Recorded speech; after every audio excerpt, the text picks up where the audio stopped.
Hi guys, Alex here, just going to answer a few of the questions you guys gave me online about Death of Park.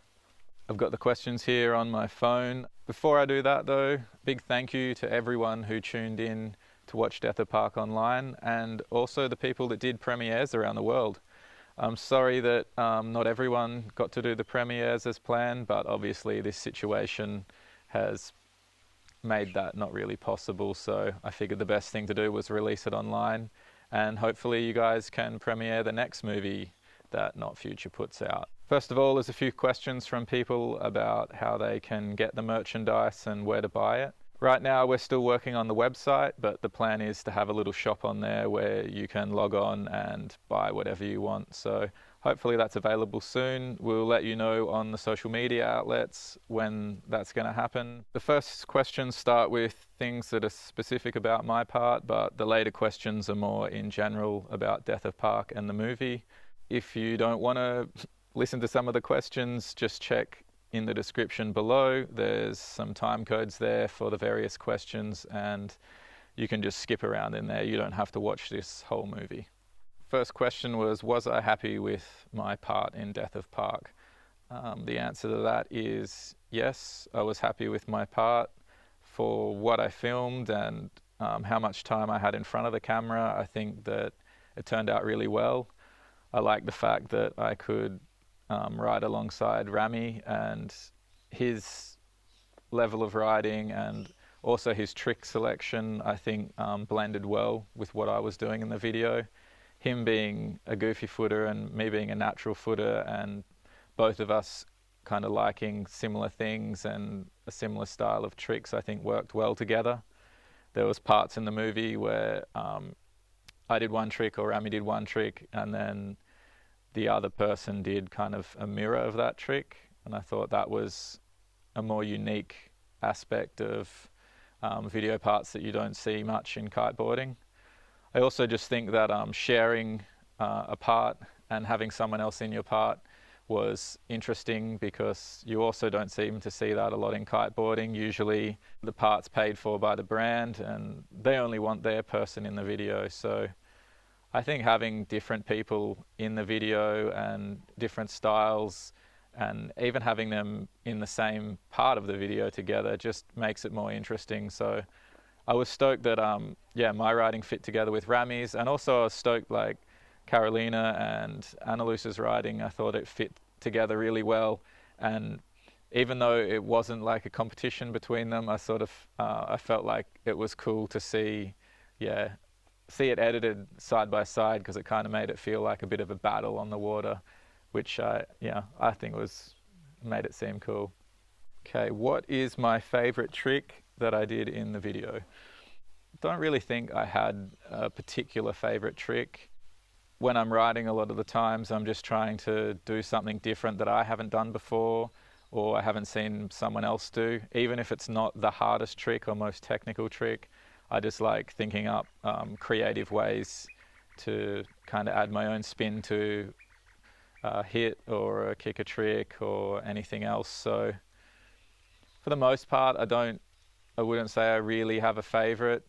Probably if I was to say anything that was my favorite kind of visually appealing trick in the part, was in Hatteras. I did the backlip, gap, indie, kind of shifty, and then backlip and 90 off the rooftop.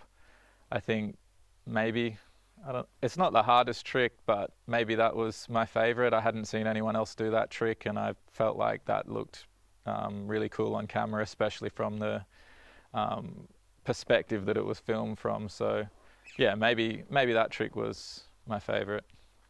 Who slammed the hardest? I know who slammed the most. That was probably Rami. He was just copping it left, right and center. Maybe Ewan slammed the hardest. He goes pretty big and cops it every now and again. Some of those nose grab Moby 5 attempts were pretty gnarly. So yeah, maybe Ewan slammed. I'm pretty sure Ewan slammed the hardest. Was there a trick you wanted to get that you didn't? As I was saying before, not really, because it wasn't a part that I was pushing to like really hard to get something in particular. I wasn't trying to go big off the kicker or you know, anything else. So I don't feel like there was anything that I was like, damn, I wish I got that in the video. Maybe just a G-spot or a blind Pete or something off the kicker. I wouldn't mind doing a nice one of those. It's something that I can do and I would have liked to film, but once again, I'm not really bummed that I didn't get that because, I don't know, it wasn't really what the part was about anyway. Why am I wearing a hoodie? Good question.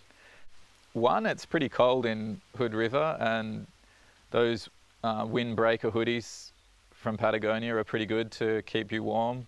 Even if you don't have a full weddy on, if you put one of those over the top, you're actually staying a lot warmer than you would otherwise.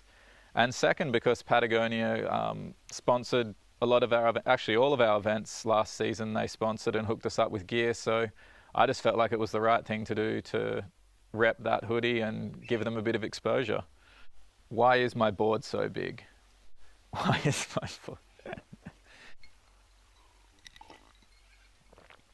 I just like changing things, changing approaches, trying something in a different way. To me, that's what keeps kiteboarding interesting for myself, is just progressing, even if it's not a progression of the same things you were doing, but just progression in some different way.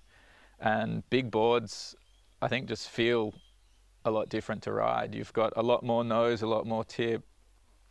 It's a lot, I'd say it's a lot more of a snowboard influence rather than a skateboard influence that I feel shorter boards were. I think it just feels better. Honestly, you glide a lot more. You're not stopping and starting as much. Your lines to hit rails are a lot smoother.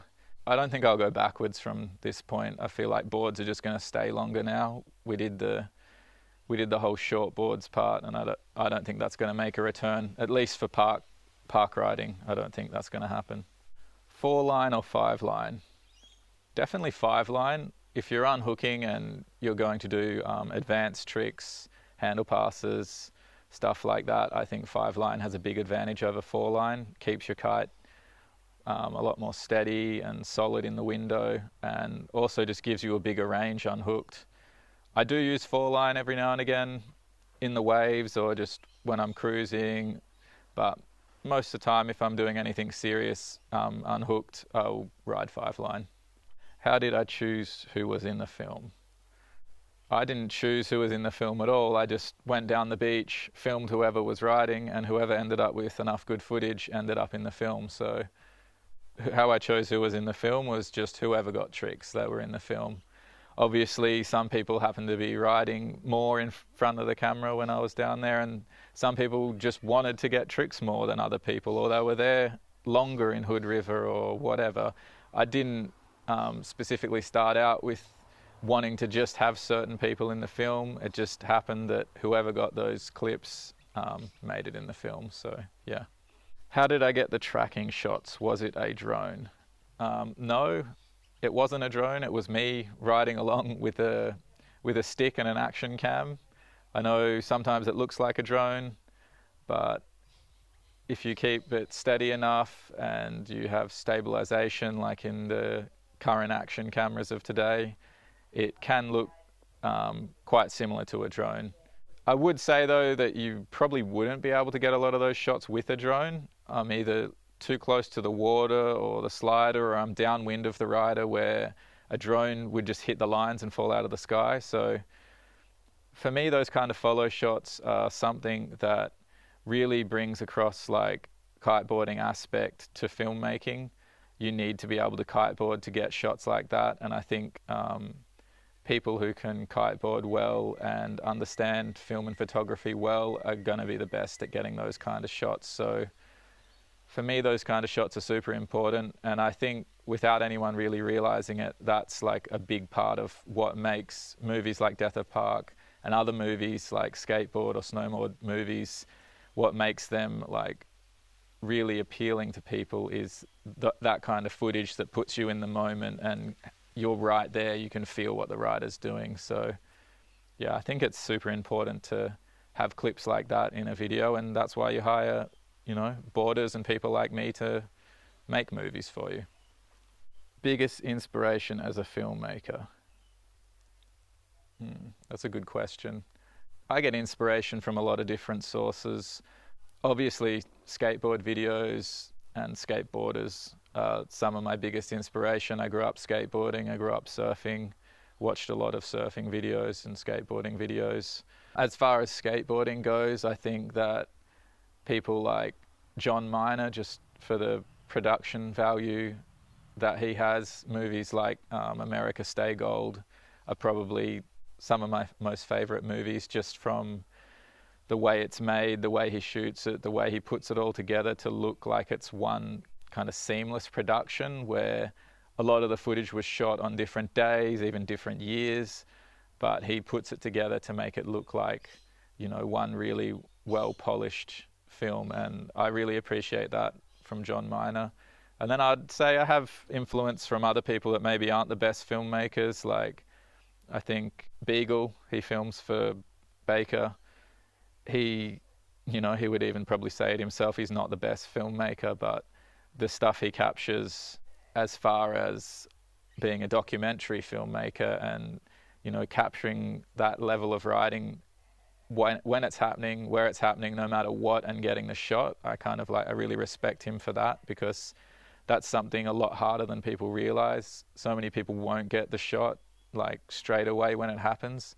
And I think as a writer, it's really comforting to have someone that films you that you know, okay, if I do this trick, it's going to be on camera and I've got it. And yeah, I think I've taken inspiration from someone like Beagle for that, because I feel like I rarely miss a trick. If someone does it, I've got it on film.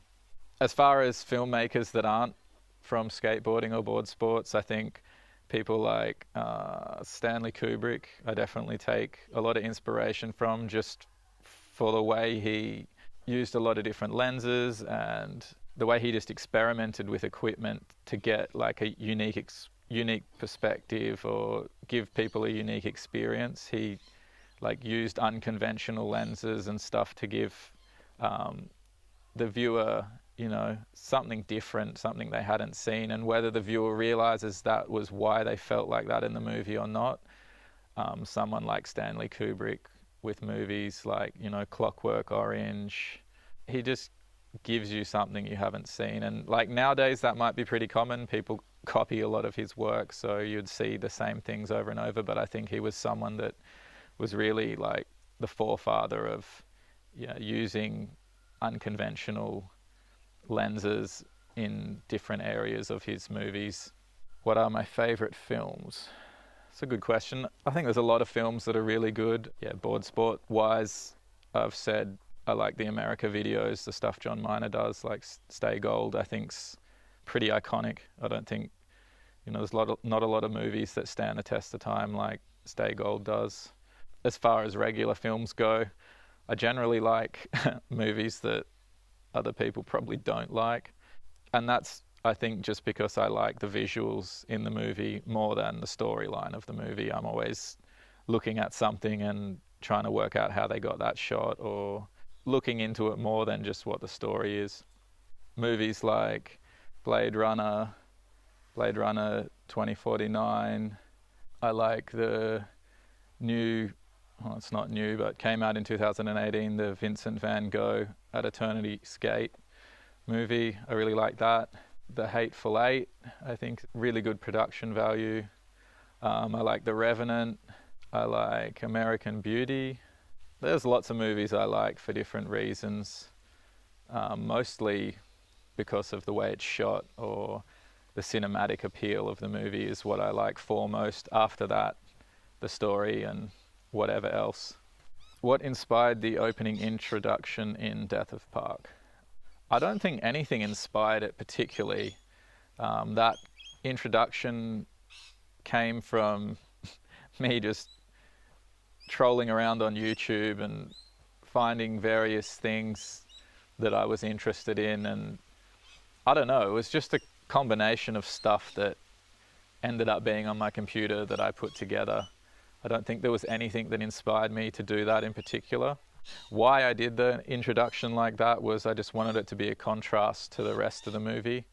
I wanted that to kind of, you know, reset people's palette for what was to come. I wanted the really like harsh noises and harsh imagery to contrast the nicer, more scenic kind of shots that came after it. So I guess in a way that's what inspired me to do that part. Did Corona come because they won't do a triple S anymore?